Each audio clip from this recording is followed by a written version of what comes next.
Hey guys, what's up? Today I'm here with Stefan. Thank you so much for coming on the show. Yeah, good to be here, man. And today we were actually talking last week about visualization. We're talking about the gym and hitting our goals. And Stefan gave me some really interesting advice on visualization and how you can use that to actually hit PRs, to hit your goals, and to achieve things in the gym. And I had heard about visualization in the past, but I hadn't heard about visualization in terms of like going for your PR or just in the gym in general to perhaps even speed up recovery. And so today I want to talk about that. And so my first question to Stefan is just to tell us a bit about your visualization process in the gym, what you should do and what you should sort of start off with. Yeah, so I've been going to the gym for about 7 years now. Just as a quick background, and at one point I'd been like sort of stagnating and not making as much progress, and then I sort of hopped on this different intensive program, which got me doing a lot of weights, like 4 or 5 times a week, heavy squats 4 days a week, and it was like at first it was very demanding, like the whole time for physically and mentally. But at the start, I was like, "Oh, there's no way I can make it through this program. Like, it's fucking impossible." Sorry, am I allowed to swear on the podcast? That's okay. Anything uh, goes. and I was like really worried about how I'm going to hit these goals, so hit these numbers. So what I started doing was obviously I upped my calories and I started visualizing myself doing these weights, because the first couple times I'd gone on the heavier weights, I was starting to get more nervous. So I'd like get ready to do the set, and I'd have this sort of emotional reaction of, I guess you could say, anxiety, where I wasn't sure if I could hit it, and I wasn't sure like how I'd make it through the workout. So I started visualizing my workouts before I'd go do them. So I would visualize, before I drive to the gym, and I'd typically spend like 5 minutes visualizing the day before, because I really wanted to get really strong, build muscle. So yeah, I would start visualizing the workout. And you asked me sort of how do I do that? Mm, What I do is I really I'd imagine myself sort of warming up, and I'd sort of try to tap into like a time in the past where I had a lot of feeling of energy and strength in my body. So I'd sort of in my mind, I'm imagining myself, walking through the gym, doing this sort of little warm up where I'm moving around, and I'd imagine myself getting under the bar and sort of just like going for the weights. And yeah, I would sort of in my mind, it would feel sort of, I'd try and make it feel as real as possible, and I'd sort of almost feel like a bit of like tension on my back where the bar would be. So I'd imagine the sort of pressure on my muscles. So it'd be like a sort of pretty vivid visualization. And yeah, I'd try to sort of channel, I'd sort of mentally try imagine myself channeling my energy and exploding and pushing the weights up. And when in my mind, when I was imagining myself going to lift the heavier weights, I would in my mind I'd sort of like sometimes I would fail, or let's say I wanted to go for a set of 10 on the bench at a certain weight, and that was like a bit, like quite an extension of uh, quite a reach. I would in my visualization I get to like 7 or 8 reps, and then I'm sort of like I can't really, like I feel like I'm shaking, and the weights like comes back down. So what I do is I'd keep visualizing that scene over and over, and just sort of making it clearer and clearer and more sort of like asserting my will, like asserting that I was going to get it done. And I just keep visualizing it until I felt comfortable with it. And yeah, I just sort of go through my workout in my head. yeah, that's so powerful way. And just for the listeners, I want you guys to pause the podcast right now and spend 1 to 2 minutes just visualizing a gym goal you're trying to achieve. So pause the podcast right now. Now, I hope you just had this amazing visualization. But if you're anything like me, this is something I realized when I first tried visualizing my gym workouts or getting to a PR, that it's actually harder than you think. And what I mean by that is, um, it actually feels difficult even in the visualization. What I thought the visualization would be is, well, hey, I can lift 2 plates in my visualization real easy. But it actually feels hard on your body in the sense when you get really vivid about it, it's almost like you're actually doing it. And that's something which surprised me. Did that surprise you, Stefan? Or yeah, what do you thought of Yeah, that? yeah, it did actually. I was well. I guess I've visualized other things in the past, and I've had sort of similar experiences. But I guess there are moments where I'm just thinking like I'm just imagining it. Like surely I should just be able to do it, but Mm. I don't know. I was Yeah. I mean, it was surprising at times. Where I'm like, it feels more real than it is. Yeah, it feels very real. When you can draw out that vivid experience, it feels like you're actually doing it. And I think part of that actually is retraining your mind and your nervous system about what you are capable of. There are so many studies that show that people that visualize a particular physical activity actually become better at that activity because you are engaging the um, same neurons in your brain. The same neurons are firing. So it's almost like you are doing the exercise in your brain. So perhaps you aren't physically fatiguing the muscle, but when you are going for that PR, you need every bit of help you can get. And to have your brain in sync and have that true belief that you can do it can be really powerful to achieving that goal in the gym. Mm. Yeah. Can I ask you a question? Yeah. So since last week, I sort of told you about my sort of mental process. What did you experience? Did you try? Yeah, I tried it a few times and I want to continue to try it. What I tried in particular was the pull ups. And pull ups, it's my favorite exercise. I love doing pull ups, I love doing weighted pull ups. And next month is actually when I'm going to go for my 1,000 pull up challenge in a day, 1,000 pull ups in a day. I've been training for that. And so I've been I visualized doing my pull-ups, and I thought when I visualized I'd just be flying up the bar nonstop, but it actually felt kind of tough. And when I was reading David Goggins, you might have heard of him. He is a famous Navy SEAL, ex-Navy SEAL. He's now an ultra marathon runner, and he actually got the world record in pull-ups, which was about 4,000 at the time, back in was it 2011, 2012. And what he did as well, and he recommended in his book, is to visualize yourself overcoming physical or mental obstacles. And so I didn't fully try that technique out until you actually told me about it last week. And I think sometimes you just need to hear it a few more times, or maybe even from a friend like you, and saying, "Hey, actually, this helped me." Like instead Yeah. of hearing it from like David Goggins, some dude that is incredible, there might be a bit of disconnect between you and him, right? But hey, we're just normal guys having a chat, and if we say it works, just regular guys, it works for you too. Yeah. So yeah, what are some gym goals you're working on, Stefan?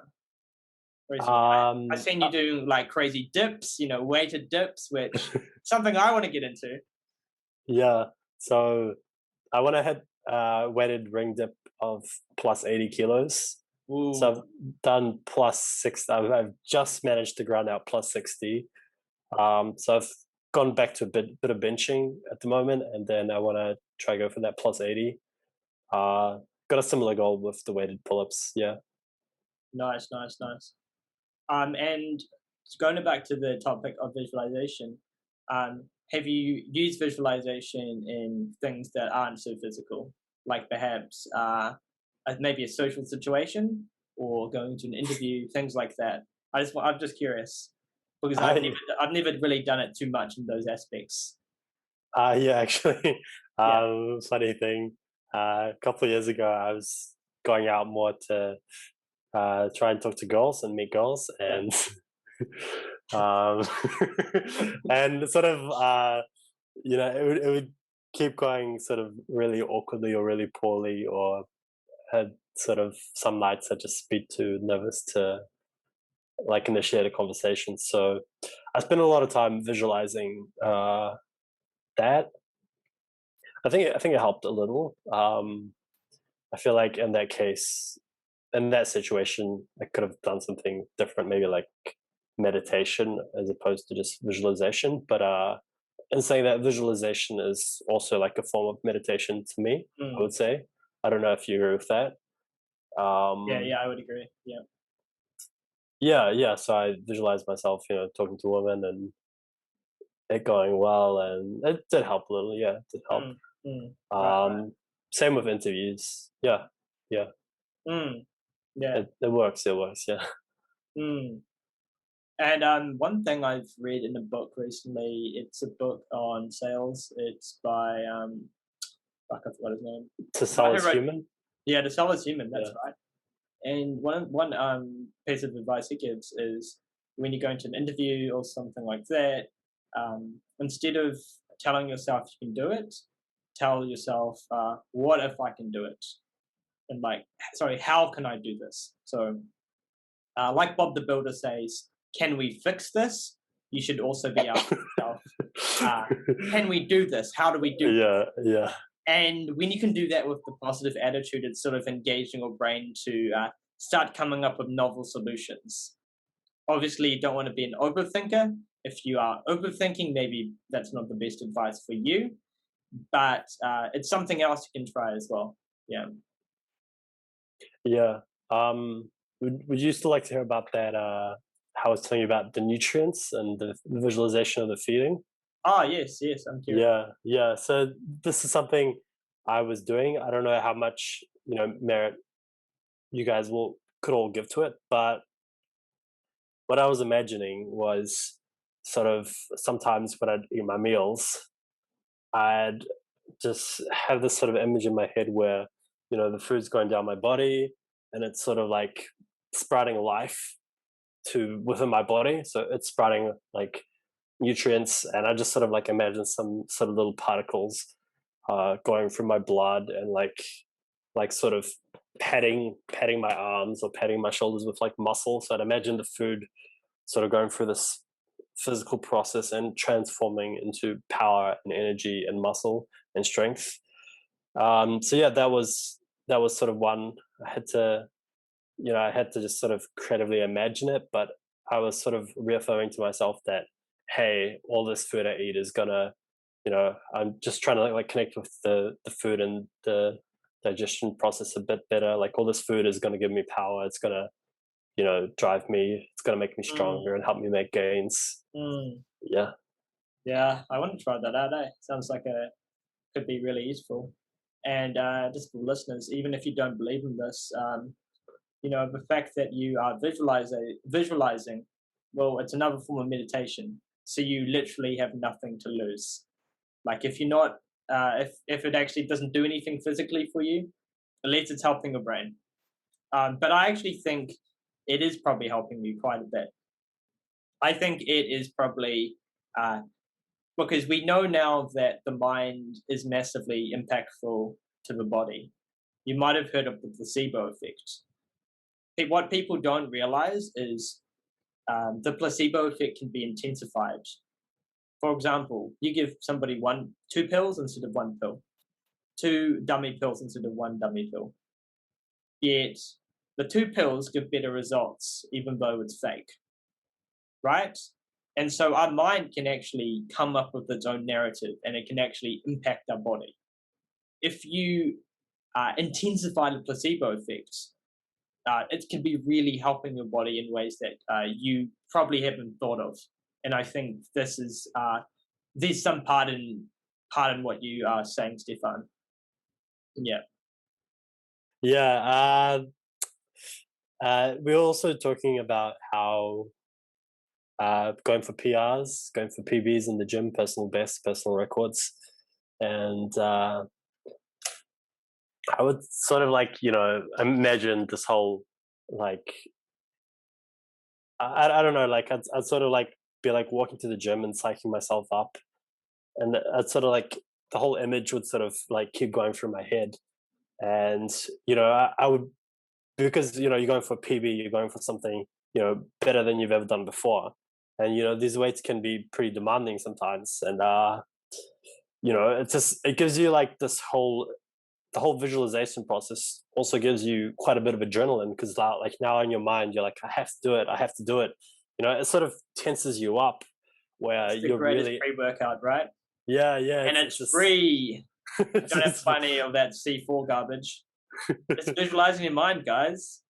so yeah, it just gives you that like extra adrenaline boost, like if you're like in an intense situation or something, or if you ever watch like one of those videos where people are like walking along the scaffold like hundreds of meters up in the air, those daredevils, Mm. and I don't know about you, but like for me recently when I watch these videos, I just get like I get like a little like I'm just like, shit, this is Yeah. this is scary. And then when you're in your mind, when you're going for, you want to crush that PB, and you're really like telling yourself you have to do it, and you've really sort of in your mind you've really sort of trained yourself that you're going to get it done.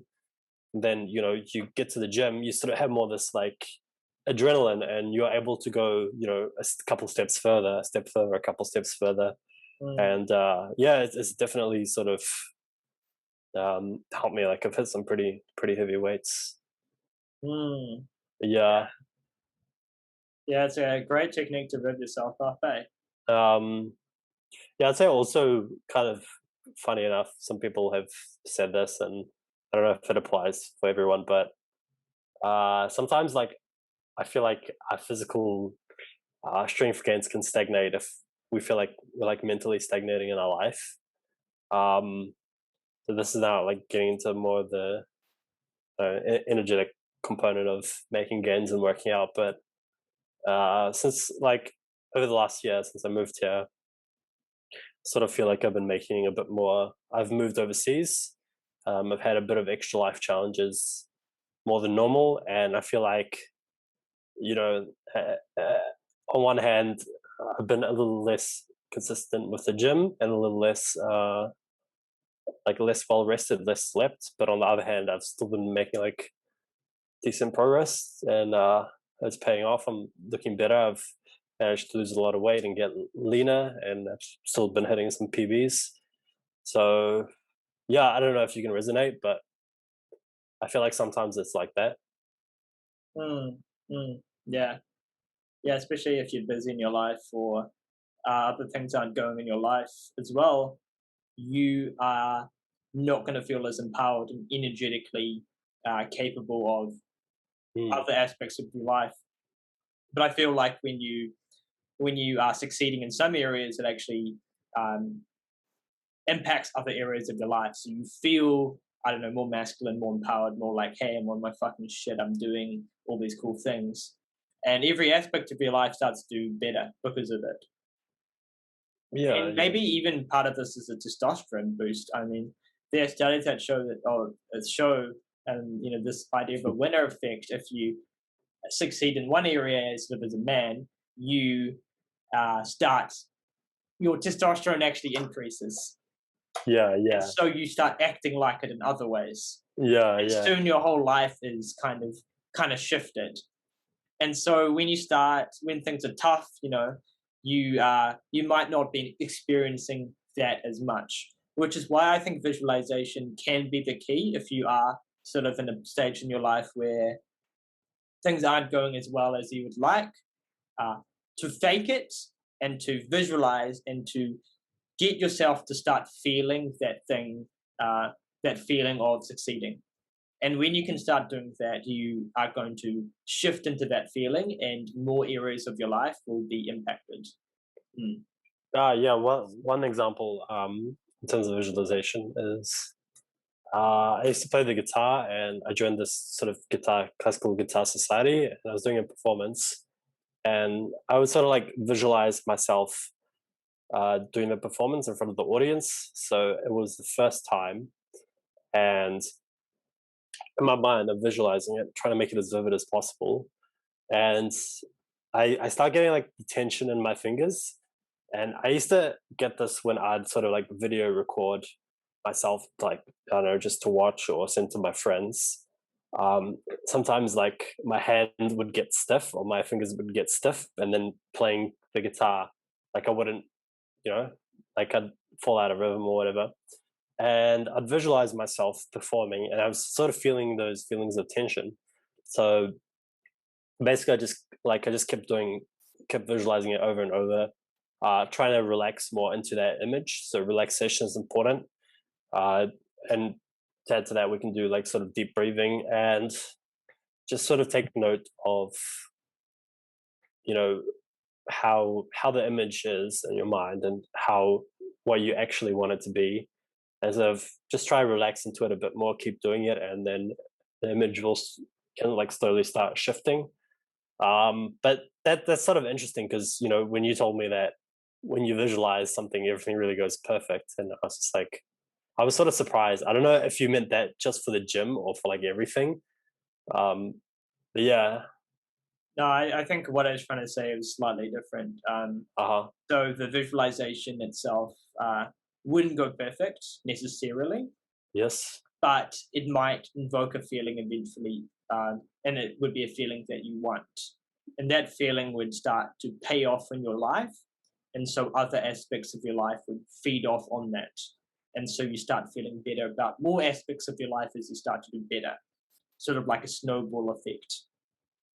And so I think visualization is powerful to start feeling that, to make that shift.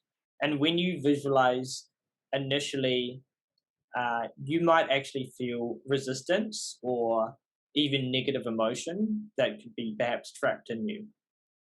Negative emotion that perhaps you don't think you're worthy enough, good enough, whatever, to be achieving a certain thing, to be uh, perhaps accepted by a certain group or playing in front of the stage, in front of 1,000 people, 100 people, whatever it could be. That might be really intimidating. And so it's about reshifting your brain to realize that no, you are worthy of that and you can do that. And anybody can do that if you put your mind to it. Yeah, that's what I think. mm. I want to add. I feel like visualization is something that sort of entrepreneurial type people are good at. So a friend of mine is building a startup, and I'm not going to go into details exactly what it is, but it's basically like social tokens, and it would sort of be predicated upon the world's, you know, a shift in the world. So in his mind, and he's described it to me, in his mind, sort of the world is changing. Everyone's participating in these types of platforms. Everyone's sort of using these tokens to support their artists, Mm. or influencers or people they respect. And yeah, I was just like, okay, so I'm good at visualizing things about myself and steps I want to take, but you know, my friend has been able to visualize change in the world. And for me, that's like sort of really hard to imagine sometimes.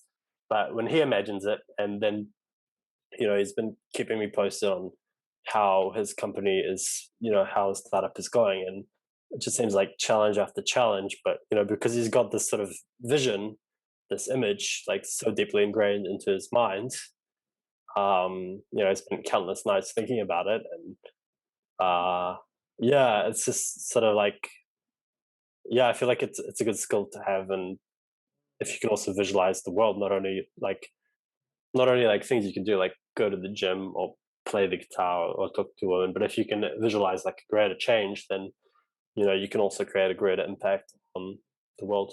Mm, yeah, yeah, like forge your own path, right? Create your own thing.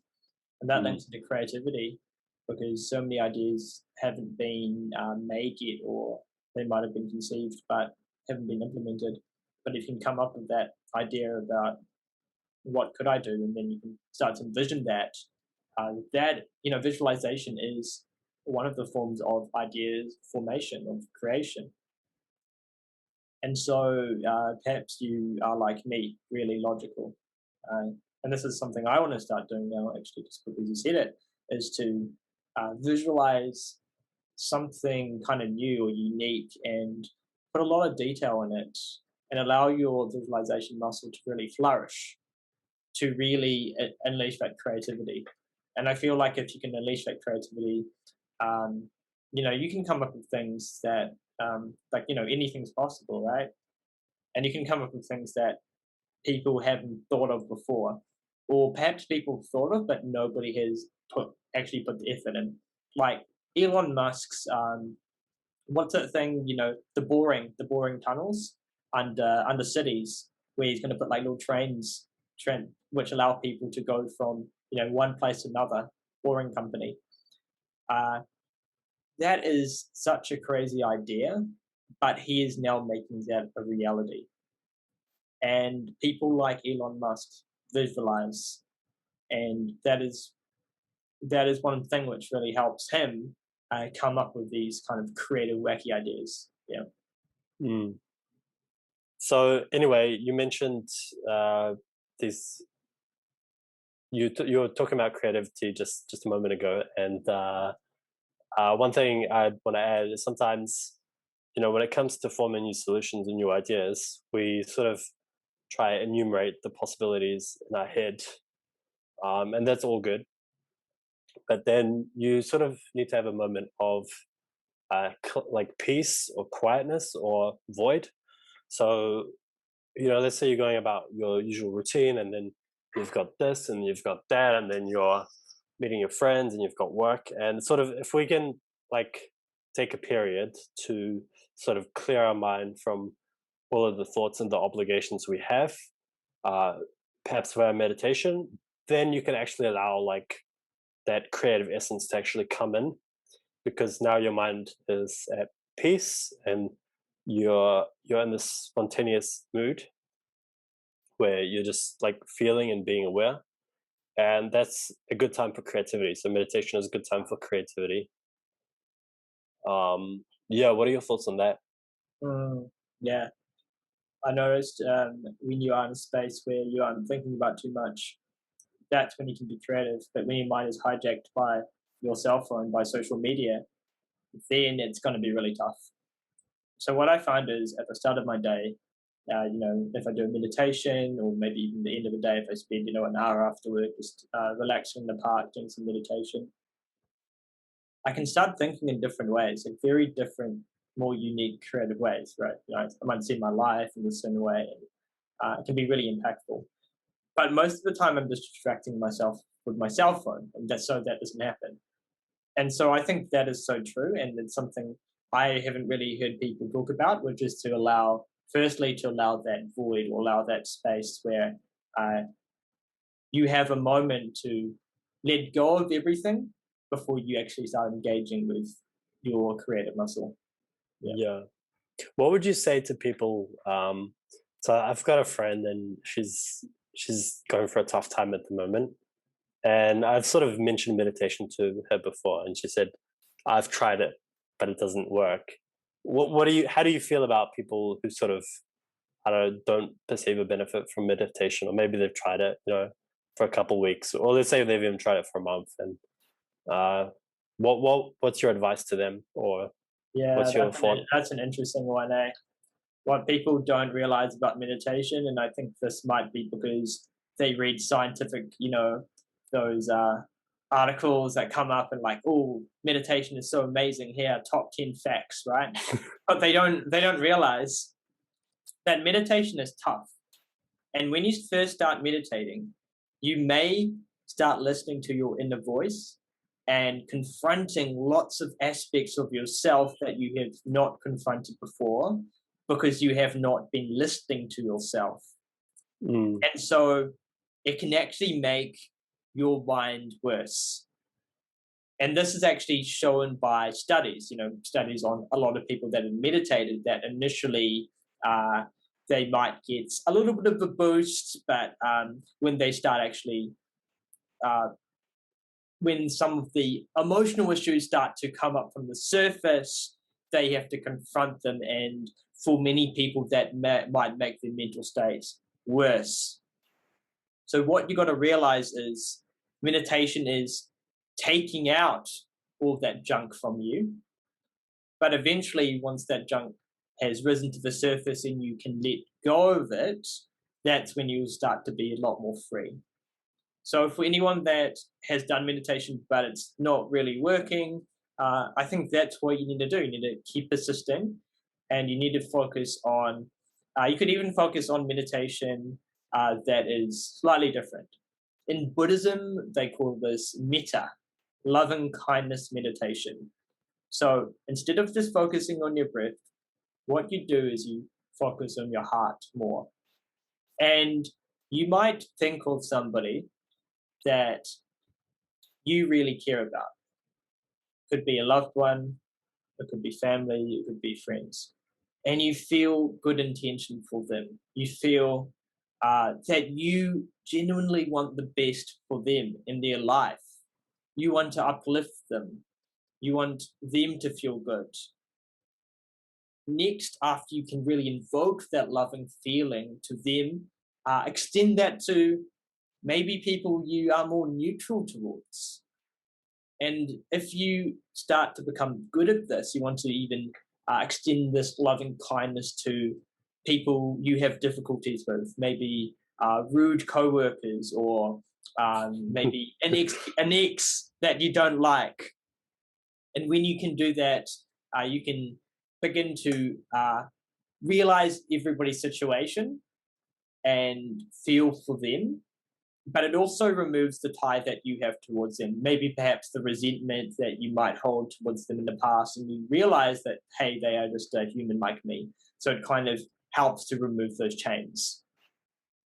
Lastly, you want to actually take that loving kindness that you invoked from feeling about loved ones, and you actually want to send it to yourself, which for some people is very hard. Some people might be in depression or apathy, or they might not like aspects of themselves. And so, believe it or not, many people also struggle with this, which is just to send the love back to them.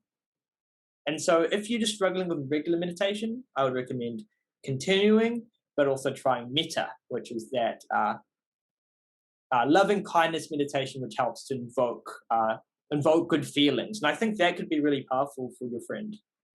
Yeah. Mm.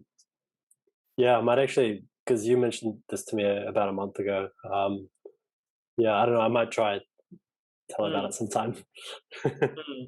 Yeah, I was reading about Buddhism, and they say that in Western society, people think meditation is just to focus on your breath. And sure, that's one type of meditation, but there's all sorts of different other meditations, like the visualization we talked about, which many traditions do as well. But also metta, which is they spend at least half their time actually doing that. That loving kindness meditation. It's a bit of a misconception. People think, hey, they just sit there on the rock and focus on their breath. No, they're doing other things too, right? So if you find meditation boring, hey, that's something you should try out. Try visualization. Very interesting. It's a gateway to different forms of meditation. Once you do that, you're like, hey, I like that. Let's do metta. Hey, I like that too. Hey, maybe I can sit on a rock and just focus on my breath. As boring as it might seem, I had a friend who came there, and he told me what he does is, because he also goes out to like meet women sometimes, and he says, I just got tired of like feeling like I'm putting in so much effort and I'm trying so hard. So what I do is I just go out and I get a beer and I sit down and I just meditate with a beer at the bar. Yeah, he's like I just focus on my breath and observing everything around me, and I just like slowly sip my beer. And I'm like, cool, yeah, I actually tried that like a handful of times in the past. And he's like, people just seem to come up to me and like they're like attracted to my energy. Oh, And then yeah, I would sort of make fun of him and in like a laughing way. To make fun of him, like you're happy in a bar. Oh man, that's funny. Yeah. Sweet. Anyway, thank you so much for coming on the podcast, Stefan. We're going to wrap this up. If people want to contact you or find out more about you, what you do, or maybe get advice from you about the gym, visualizations, or whatever it could be, how should they best contact you? Yeah, you can contact me via Instagram. Right. So my handle is Stefan Lifts, and I don't know, maybe you can write that down for the Yeah, audience. I'll put it down in the description below. Yeah, Yeah. Sweet, Stefan. Thanks for coming on the show. cool. Good to be here, man. Yeah.